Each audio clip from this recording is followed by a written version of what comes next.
So my buddy James just came over and he and his missus are looking for a new laptop. They wanted something thin and light, portable, not too expensive, good screen, you know, powerful enough for creatory things, the usual kind of setup. Obviously MacBook Air M4 is the choice for a lot of people, but if you want to go Windows and actually maybe you want something a bit better value, how about one of these?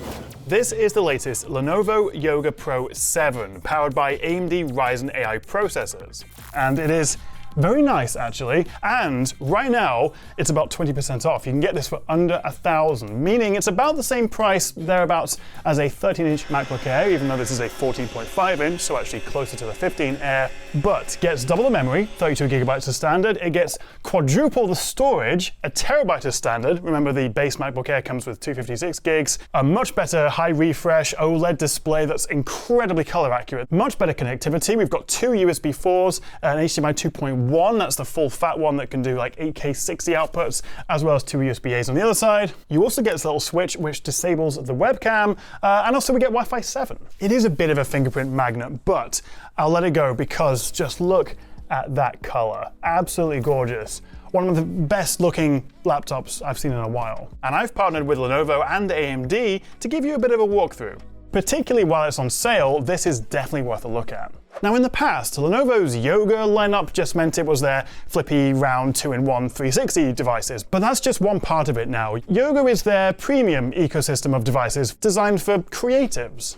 But marketing waffle aside, what makes this stand out? Well, front and center is this display. This is Lenovo's PureSight Pro display. It's a 14.5-inch 3K 90Hz OLED. Yes, 90 Hz, not 120, which obviously a lot of other laptops have, not including MacBook Airs, but also including the predecessor to this, that had a 120 Hz. So why have they dropped the refresh rate? Well, essentially they've gone to a much better panel. This is more color accurate and it's significantly brighter, up to 1000 nits of peak HDR brightness. It also covers 100% of the Adobe RGB gamut, along with the sRGB and DCI-P3, and has a delta E of less than 1, which essentially means this is an incredibly color accurate screen. So if you're doing color sensitive work in Lightroom or Premiere or Photoshop, whatever it is, this screen will give you a much more accurate representation of those colors than most other laptops. It also supports Dolby Vision, and it's been certified by TUV with their low blue light certification, so it's more comfortable for your eyes. And compared to the 60 Hz IPS 500 nit screen that you get on a MacBook Air, this kind of blows it out of the water. But of course, there's always room for improvement. I'd love 120 Hz with this as well. Also, a touch option would be nice, especially as this is kind of designed for creatives. This is non-touch. So, lovely screen, but what about on the inside? What kind of performance are we talking with this? Well, there are two main models, one with the AMD Ryzen AI 7 350 and the higher spec Ryzen AI 9 365. And that's alongside 32 gigabytes of memory, RAM, and also a terabyte of storage. So you don't have to spend more on extra RAM or storage like you do with most other laptops. Now versus the previous generation Yoga 7, this chip is about 25% faster in terms of the CPU. The NPU, the neural processing unit, is significantly faster because we've gone from 16 to 50 TOPS. That's trillion operations per second, which does of course mean that this is a Copilot Plus ready PC if you want to use all those extra Windows features. So faster chip, faster memory, faster AI, but the main pivot versus the previous one is that they've dropped the discrete GPU, which is obviously a little bit disappointing. The last Yoga Pro 7 had an RTX 3050, which to be fair is the bottom end of dedicated graphics cards, but you are getting, VRAM, you're getting those RTX benefits. So that is a little bit disappointing, particularly when Lenovo call this a pro laptop and in their marketing materials say that this can, edit 4K and 8K video comfortably and is super powerful. We have to manage expectations a little bit there in terms of performance, but this is still plenty fast enough. And with the AMD Ryzen AI 7 chip inside this model and its integrated graphics, courtesy of the AMD Radeon 860M, this is still very capable for light video editing, photo editing, any on-device AI tasks like image generation. Would I like to have seen a 4050 or 4060 or 5050 in here? Absolutely. But of course that would increase the price significantly, it would reduce the battery, and also probably make it heavier and thicker. And even F125 ran smoothly at full HD with medium settings.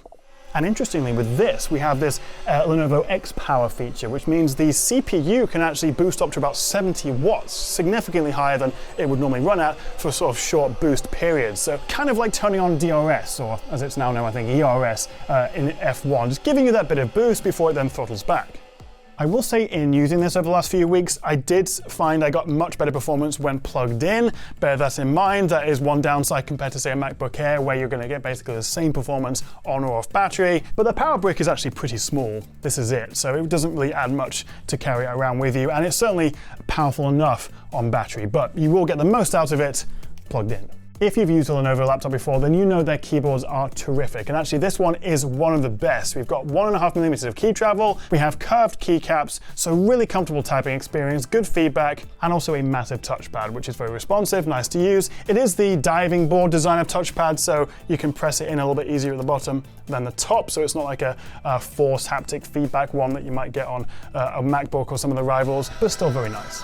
And holy moly, just listen to these speakers. It's actually a quad setup, and for a laptop this size, it sounds incredible. What about a bazooka? What about a tank?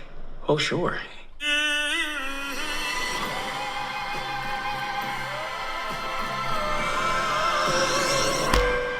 We also get a very healthy size 84 watt-hour battery inside, and I've been getting between sort of 8 to 9 hours of everyday real-world use. And at 1.54 kilograms, or just a hair under 3.4 pounds, you'll barely feel it in your backpack. And to wrap things up nicely, this is carbon neutral certified, and 50% of the back cover is recycled aluminium. We also have a pretty decent 5 megapixel webcam up here. It's an IR webcam, so it supports Windows Face Unlocking, Windows Hello, even in lower light. We also get a dual mic array, so hopefully this sounds pretty good. I'm just recording everything from the inbuilt camera and inbuilt microphones. And being a Copilot Plus PC, you get all those Windows Studio effects like portrait mode and reframing, utilizing the MPU. So that is the Yoga Pro 7. Now normally this will set you back around 1,200-ish pounds, but during November, Black Friday deals and the like, you can get this from just over 900 pounds for the Ryzen AI 7 model, or about 990 for the Ryzen AI 9. But if you do fancy buying one of these for yourself, I will leave links in the description below, so just click right down there. If you've got any questions at all, also drop a comment. Thank you so much for watching, guys, and I'll see you next time right here on the Tech Chap.